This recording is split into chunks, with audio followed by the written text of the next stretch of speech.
가정의 달 출발했고요. 가정의 달을 출발하면서 제 개인적으로 더 신이 나는 것은 몇 달 만에 지난 5월 1일 날 성찬식을 했기 때문에 그렇습니다. 성찬식을 온라인으로 중계할 수 없어서 그 송구스러운 마음이 있었는데요. 그래도 오늘 5월 첫째 주에 함께 예배할 수 있어서 감사를 드려요. 우리 옆에 있는 분들에게 손으로라도 인사 한번 하겠습니다. 손을 흔들어서 눈빛이라도 인사하시고요. 네. 아마 대부분의 성도님들은 그 신앙생활하면서 이렇게 오랜 동안 주일 예배를 현장에서 예배하지 못한 것이 아마 처음일 것 같습니다. 그것도 합법적으로, 그죠? 교회 안 와도 누가 뭐라고 안 하고. 참 목사가 맞는지 지난 몇 달, 2달, 3달 동안은 고민을 했어요. 그 목사님 갑자기 열나요? 그러면 오지 마세요. 제가 목사의 말에서 예배 오지 마세요라고 하는 말을 하면서 제가 잘하는 건지 못하는 건지 그러면서 혼동 속에서 지난 몇 달을 보냈는데요. 첫 번째 확진 환자가 나온 지 100일이 넘었다고 그러죠. 이제 하나님께서 선한 길로 인도해 주실 줄로 믿습니다. 어린이 주일인데 어린이들 소리가 들리지 않는 것이 뭔데 서운하기도 하고 죄송하고 좀 슬프고는 그렇습니다. 집에 가면야 어린이들이 있겠지만 애들이 예배에 오지 못하니 참 안타까운 마음이 있는데요. 우리 어린이들을 다시 한번 돌아볼 수 있기를 바라고요. 우리 어린이들까지도 예배가 회복될 수 있도록 계속해서 기도해 주시기를 주의 이름으로 부탁을 드립니다. 오늘 우리가 읽은 신명기 말씀은 모세가 출애굽을 마무리하면서 하나님의 말씀을 전하고 있는 이야기입니다. 한 40년 걸렸죠. 이스라엘 백성들이 애굽을 나와서 가나안 땅에 들어가기까지는 40년 걸렸는데 이제 얼추 다 왔어요. 다 와서 이제 하나님께서 모세를 통해서 하나님의 말씀을 전해주고 계십니다. 말씀의 내용은 간단합니다. 하나님의 역사하심을, 하나님의 은총을 절대로 잊어서는 안 된다. 두 번째는 앞으로 살면서 하나님의 인도하심을 따라서 늘 살아야 된다. 우리가 늘 하는 얘기가 다시 한번 반복이 되어져 있습니다. 하나님의 명령을 지켜야 된다. 하나님의 말씀을 청종해야 된다는 말씀을 주고 있습니다. 그래야하면 말씀을 청종하기만 한다면 말씀대로 살면 하나님께서 예비하신 복을 내려주시겠다라고 약속해 주셨습니다. 여러분 11절 말씀 다시 한번 볼까요? 우리 13절부터 좀 보면 이렇게 얘기하셔요. 내가 오늘 너희에게 명하는 내 명령을 너희가 만일 청종하고 너희 하나님 여호와를 사랑하여 마음을 다하고 뜻을 다하여 섬기면 14절 여호와께서 너희의 땅에 이른 비 늦은 비를 적당한 때에 내리시리니 너희가 곡식과 포도주와 기름을 얻을 것이요 또 가축을 위하여 들에 풀이 나게 하시리니 내가 먹고 배부를 것이라. 하나님의 약속이 주어졌습니다. 하나님의 명령을 지키면 또 하나님 여호와를 사랑하며 마음을 다하고 뜻을 다하여 섬기면은 이른 비와 늦은 비를 때를 따라서 주실 것이다. 그래서 곡식과 포도주와 기름을 얻을 것이고 풀이 자라서 가축이 배부를 것이고 가축이 배부르니 너희도 배부르게 될 것이다. 약속하셨습니다. 물론 반대도 늘 가능하죠. 16절 17절은 반대로 얘기하십니다. 만일 너희들이 하나님의 말씀을 청종하지 아니하면 세상에 빠져가지고 이방신들을 따라다니기 시작한다면 너희들에게 내릴 것은 축복이 아니라 하나님의 심판이다라는 말씀도 엄하게 주셨습니다. 우리 하나님의 약속대로 살아서 하나님의 말씀대로 살아서 주의 축복을 누리는 저와 여러분들이 되시기를 주의 이름으로 축원합니다. 하나님을 사랑하여 마음을 다하고 뜻을 다하여 섬기면 이라고 하는 이 말씀을 조금 더 구체적으로 얘기해 주시는 것이 오늘 우리가 읽은 18절 말씀입니다. 18절 말씀 한 번 더 읽겠습니다. 18절 이러므로 너희는 나의 이 말을 너희의 마음과 뜻에 두고 또 그것을 너희의 손목에 매어 기호로 삼고 너희 미간에 붙여 표를 삼으며. 자, 하나님의 말씀을 마음과 뜻에 두고 살아라. 하나님의 말씀을 늘 생각하고 살 것을 이야기하는데요. 좀 더 구체적으로 이야기하면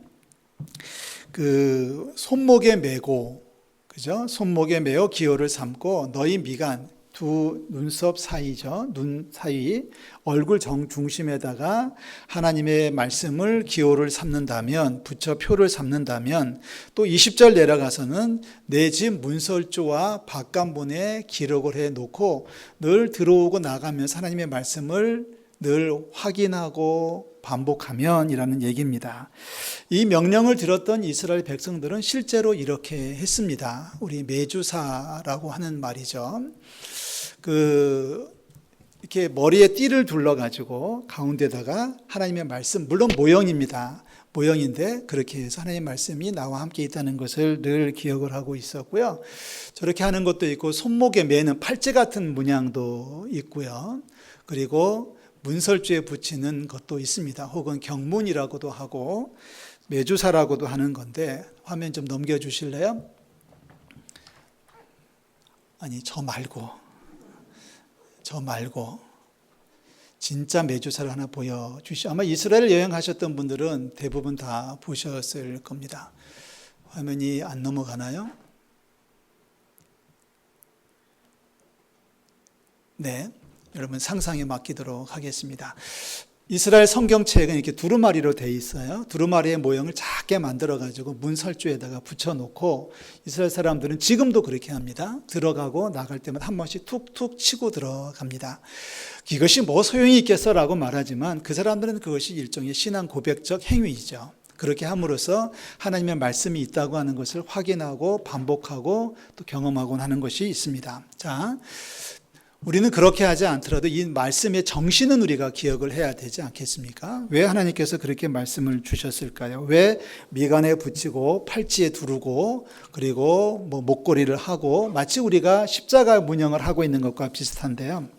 그렇게 함으로써 우리는 두 가지를 경험할 수 있는 겁니다. 하나님이 나와 함께 하신다라는 사실을 경험합니다. 하나님이 나와 함께 하십니다. 내가 절대로 어느 경우에나 어떤 상황에나 하나님이 나와 함께 하심을 내가 잊지 않고 살겠습니다라고 하는 고백입니다.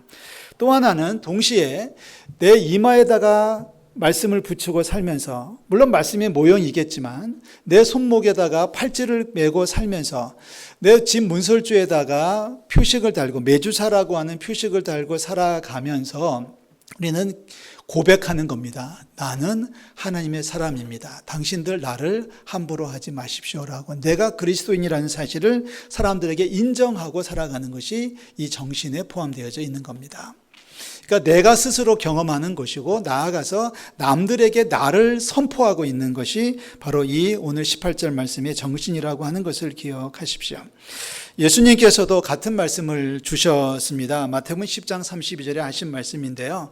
누구든지 사람 앞에서 나를 시인하면 나도 하늘에 계신 내 아버지 앞에서 그를 시인할 것이고, 누구든지 사람 앞에서 나를 부인하면 나도 하늘에 계신 내 아버지 앞에서 그를 부인하리라. 우리 주님께서 엄하게 말씀하신 거예요. 사람들 앞에서 하나님을 시인하면, 다시 말해서 많은 사람들 앞에서 내가 그리스도인이라는 사실을 인정하면, 고백하면 하나님도 당신을 인정할 것이고, 만약에 사람들 앞에서 내가 하나님의 아들이라는 사실을 감추고 살아간다면 하나님도 모른 척 하겠다고 하는 경고의 메시지였습니다. 물론 처음 신앙생활을 시작할 때는 이 과정을 다 겪습니다. 저도 겪었습니다. 저도 이 과정을 꽤 오래 겪었던 기억이 있습니다. 어느 식당에 가서 식사기도를 해야 되는데, 교회에서 배웠으니까 식사기도를 해야 되는데, 이 식사기도 하면은 부끄럽기도 하고 좀 어색하기도 해가지고 식사기도를 이렇게 고개를 들고 하고 눈 뜨고 하기도 했고, 어떤 때는 안 하기도 하고 그랬었습니다. 여러분, 성경책 들고 다니는 것도 편하지 않은 분들이 계실 겁니다. 아직은 믿음의 분량이기 때문에 그런 거죠. 어떤 분들은 신방 가가지고 은천교회라고 하는 명패, 교회 명패를 붙이겠다고 하면 못 붙이게 하는 분들이 계십니다. 아직도 불편한 거예요. 이런 것들이 불편한데 이제 믿음이 어느 정도 더 지나면 그런 것들이 어색하지가 않아요. 오히려 자랑스럽죠. 오히려 더 당당해지지 않습니까? 지금 하나님께서 모세를 통해서 하시는 말씀이 그겁니다. 너 이마에 표시 달고 다녀. 너 손목에 하나님의 말씀을 묶고 다녀. 그래서 늘 항상 네가 보고 있어야 되고, 그리고 사람들로 하여금 네가 그리스도 예수의 사람이라는 것을 확인시켜 줘야 돼라고 말하고 있습니다. 물론 굳이 티를 내는 것은 아닙니다. 굳이 티를 내는 것은 아닙니다. 그러나 우리가 감추거나 또 숨기거나 할 일은 또 없다는 것을 여러분 기억하십시오. 감춘다고 해서 감춰지지 않고요. 숨긴다고 해서 숨겨지지 않는 것입니다. 우리 오늘 말씀을 읽으면서 당당하게 나는 하나님의 사람입니다라고 선포하고 살아가는 저와 여러분들이 되시기를 주의 이름으로 축원합니다. 요즘 수요일 예배 때 요셉을 보고 있는데요. 제가 제일 좋아하는 성경 인물이 바로 요셉입니다. 요셉을 제가 좋아하는 이유는 참 정말 어려운 가운데서도 멋지게 살았던 인물이기 때문에 그렇습니다. 여러분 잘 아시지 않습니까? 17살에 종으로 팔렸습니다. 17살에 종으로 팔려가지고 멀리 남쪽에 있는 애굽 나라의 어느 집안의 몸종으로 신세가 전락이 됐습니다.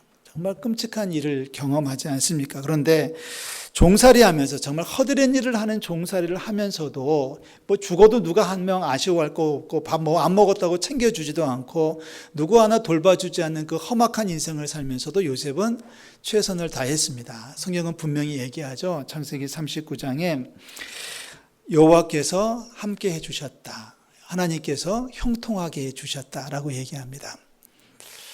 그런데 정말 중요한 표현이 하나가 또 등장합니다. 창세기에 보면은 창세기 39장에 이렇게 기록을 해요. 그 주인이 볼 때 저 사람 요셉에게는 하나님이 함께 하신다는 것을 주인도 보고 알 정도였다는 표현을 하고 있어요.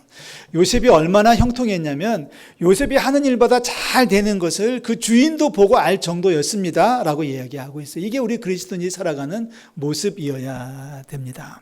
이게 우리 그리스도인이 살아가는 모습이에요. 나 하나 잘 되는 게 아니라 내가 잘 되는 것을 예수 안 믿는 사람도 보고 알 수 있을 정도까지 나아가는 신앙의 경지에 오르는 우리 모든 성도들 되시기를 주의 이름으로 축원합니다. 심지어는요, 요셉을 하나님께서 축복하셨기 때문에 요셉을 축복하니까 요셉만 잘 되는 게 아니라 그 주인의 집까지도 형통하게 되었다는 거예요. 이게 우리 그리스도인들의 삶의 목표입니다. 나 때문에 당신도 잘 되고, 내가 있기 때문에 우리 회사가 잘 되고, 내가 이 집에 시집 왔기 때문에 우리 집안이 잘 되고, 할렐루야. 여기까지 가야 된다는 얘기죠. 이 사실을 우리가 당당하게 선포하고 살아야 됩니다. 그래서 하나님은 말씀합니다. 너 이제 어디를 가든지 네가 하나님의 사람이라는 것을 당당하게 선포하고 살아야 돼. 그러면 나도 네가 하나님의 사람이라는 것을 나도 인정해 줄게라고 얘기를 하고 있지 않습니까? 손목에 매라, 미간에 붙여라, 집 문설주에 표시를 달아라 라고 말씀하고 있습니다. 우리 하나님의 사람으로 세상을 이기는 당당한 그리스도인들이 되시기를 주의 이름으로 축원합니다. 한 가지 더 말씀을 드려야 되겠죠. 19절 말씀입니다. 우리 다 같이 한 번 더 읽겠습니다. 19절. 또 그것을 너희의 자녀에게 가르치며 집에 앉아 있을 때이든지 길을 갈 때이든지 누워 있을 때이든지 일어날 때이든지 이 말씀을 강론하고. 아멘. 오늘 어린이 주일이에요. 어린이 주일은 어버이들이 잘 생각하라는 뜻을 가지고 있습니다. 우리 부모들에게 주신 하나님의 사명이 있습니다. 그것은 자녀들을 말씀으로 가르치는 것입니다. 언제 가르치냐면 집에 앉아 있을 때이든지 길을 갈 때까지, 심지어는 누워 있거나 자리에서 일어날 때 하나님의 말씀을 강론하라고 이야기합니다. 강론은 그냥 단순히 읽어주는 것이 아니라 강론이라고 하는 말씀은 설명해줘서 깨닫게 해주라는 뜻입니다. 그게 부모의 책임이죠. 우리 부모의 책임입니다. 우리 부모가 먼저 말씀대로 살고, 할렐루야, 본을 보이고, 할렐루야, 그리고 말씀을 가르치는 부모들이 되어야 될 줄로 믿습니다. 에베소서 6장 4절도 똑같은 얘기를 하셨어요. 또 아비들아, 너희 부모들아, 너희 자녀를 노엽게 하지 말고 오직 주의 교훈과 훈계로 양육하십시오 라고 얘기합니다. 우리 아이들이 자라나면서 너 어디서 그 말씀을 배웠니? 라고 물을 때에 우리 엄마한테 들었어요 라는 말을 할 수 있기를 바랍니다.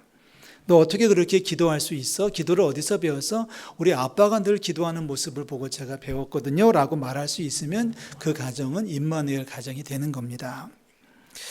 몇 가지 당부드리고 싶은 말씀이 있습니다. 여러분, 자녀들을 누구와 비교하지 말라 이런 얘기하죠. 우리 교육학자들이 늘 하는 말입니다.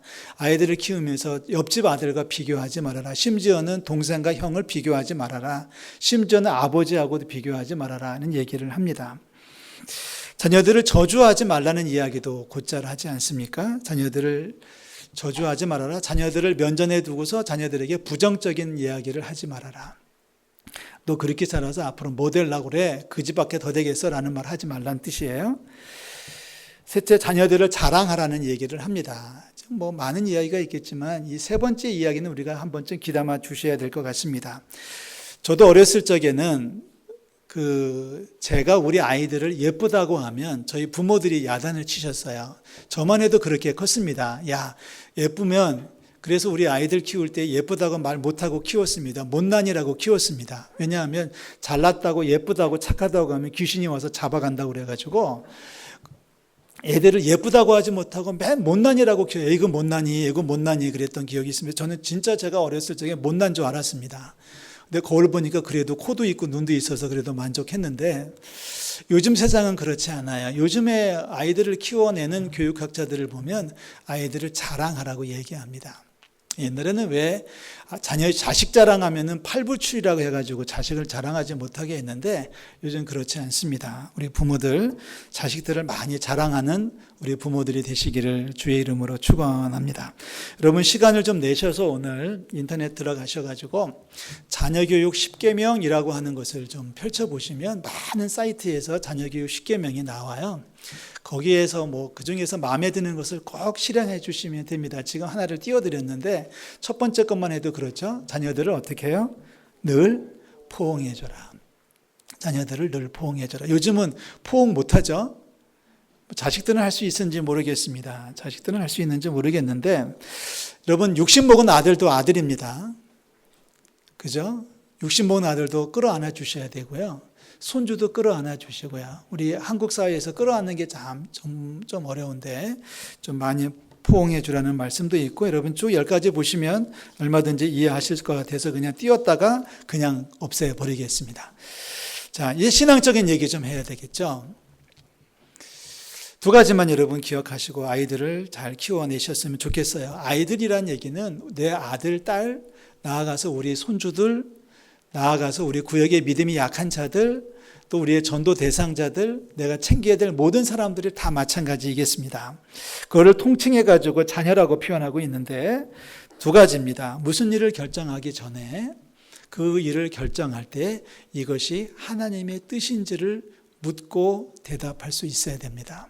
적어도 그리스도인의 가정은, 적어도 그리스도인들이 세상을 사는 방법은 그렇습니다. 이해 타산이나 가능성 여부, 어떤 리스크의 어떤 숫자를 가지고 고민하지 말고 이렇게 하는 것이 하나님의 뜻이니? 이렇게 하면 하나님께서 기뻐하실까? 이게 하나님께서 원하시는 일이야? 이렇게 하면 하나님께 영광이 될까를 물어야 된다는 얘기예요.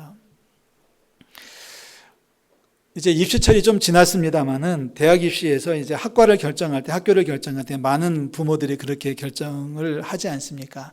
너 이거 하면 취업이 되겠냐? 이렇게 묻습니다. 이거 하면 너 돈 좀 벌 수 있겠니? 라고 묻는 경우가 있어요.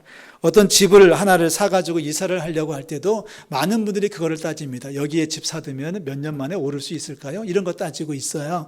이런 걸 따지는 것은 세상적 기준이고요. 하나님의 사람들이 따지는 방법은 그런 게 아니라 이렇게 하는 것이 하나님의 뜻인지를 물어야 된다는 얘기예요. 그러니까 우리 자녀들을 키우면서 애들이 무엇을 결정하고 무엇을 하고자 했을 때 너 그렇게 하면 뭐가 손해야, 뭐가 위험해, 뭐가 좋아, 뭐가 안 좋아 이걸 따지기 전에 우리 부모들이 물어야 되는 거죠. 이렇게 하면 하나님께서 기뻐하실까? 이렇게 하면 하나님께서 원하시는 일일까를 묻는 부모들이 되시기를 주의 이름으로 부탁을 드립니다. 아니 부모이기 전에 우리 그리스도인들은 그렇게 살아야 되겠죠. 무슨 일을 결정할 때 이렇게 하면 하나님께서 원하실까? 하나님께서 기뻐하실까? 우리 예수님께서 마지막 십자가에서 기도하셨던 그 내용 그대로 아닙니까? 나는 이거 하고 싶은데 내가 원하는 대로 하지 말고요. 하나님께서 원하시는 대로 해주세요 라고 말하는 게 믿음 아니겠습니까? 무슨 일을 결정하기 전에 반드시 하나님의 뜻인지를 묻는 임마누엘 가정이 되시기를 주의 이름으로 축복합니다. 두 번째는 일이 끝났다고 가정해 보십시오. 내가 무슨 일을 추진을 했는데 일이 마무리가 되어졌습니다. 잘 끝났습니다. 아니면 잘 끝나지 않고 계획했던 대로 일이 마무리되지 않았을 때도 있습니다. 그러나 우리 그리스도인들은 같은 고백을 합니다. 일이 끝났습니다. 세상 사람들은 말하겠죠. 수고했다. 그만하면 잘 된 거야 라는 말로 끝내겠지만 우리 그리스도인들은 조금 더 다르게 이해를 해야 되겠죠. 하나님의 은혜이구나. 아들아, 네가 잘해서 여기까지 온 게 아니라 하나님이 도와주신 거야 라는 말을 부모들이 해줄 수 있어야 된다는 얘기예요. 남편이 아내에게 해줘야 되고 아내가 남편에게 이렇게 해줘야 됩니다. 여기까지 인도하신 하나님의 사랑에 감사하셨구나. 이 말이 가정에서 많이 사용될 수 있기를 주의 이름으로 축원합니다. 그래도 이만하니 다행이구나. 여기까지 온 것만도 하나님의 은혜란다. 하나님의 축복이란다. 고백하는 가정이 되어야 됩니다. 이게 임마누엘 가정이죠. 우리는 개신교인들로서 이마에 뭘 달고 다니지도 않고 팔찌에다가 말씀을 묶고 다니지도 않고 집에다가 문설주에다 메주살을 붙여놓고 다니지도 않습니다. 그런 거 없어도 되지만 우리의 입에서만큼은 주의 말씀이 증거될 수 있기를 부탁을 드립니다. 두 가지만 기억하자고 그랬습니다. 하나는 하나님의 뜻이니 하나님께서 원하시는 일이야? 라고 물어야 되고요. 일이 끝나면 하나님께 감사하는 가정이 되어야 될 줄로 믿습니다. 우리 아이들의 장래는 우리 부모들에게 달려 있습니다. 늦지 않았습니다. 하나님께서 나를 살려주신 이유는 이렇게 하라고 살려주시는 거 아니겠습니까? 여기까지 오게 한 것도 하나님의 사랑입니다.